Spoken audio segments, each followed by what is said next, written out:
للہ وحدہ لا شریک لہ والصلاۃ والسلام علی من لا نبی بعدہ۔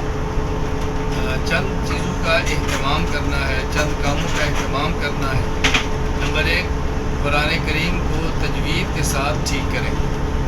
نمبر 2، حدیث پاک کو پڑھیں، قرآن اور حدیث پاک کسی عالم سے سمجھیں، فقہی مسائل کو پڑھیں اور سمجھیں، اور قرآن و سنت فقہ کے مطابق اپنی زندگی گزارنے کی کوشش کریں۔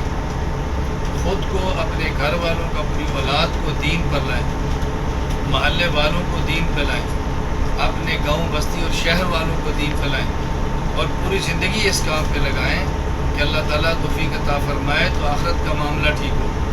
دنیا کی نعمتیں بھی فانی ہیں، دنیا کی مصیبتیں بھی وقتی ہیں، یا دکھ اور سکھ چند دن کے لیے ہیں، اصل دکھ اور سکھ آخرت کے ہیں۔ اس لیے ہمیں ہر حال میں اللہ تعالیٰ کو راضی کرنے کے لیے خود کو دین پہ لگانا ہے، اپنے معاشرے کو دین پہ لگانا ہے، خاندان کو دین پہ لگانا ہے، اور پوری انسانیت کی فکر کریں۔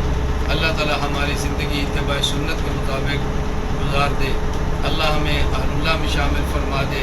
اللہ تعالیٰ ہمارا اٹھنا، بیٹھنا، جینا اور مرنا اپنے صلحاء میں فرما دے تو اللہ کا بہت بڑا احسان ہوگا۔ وآخر دعوانا الحمدللہ رب العالمین۔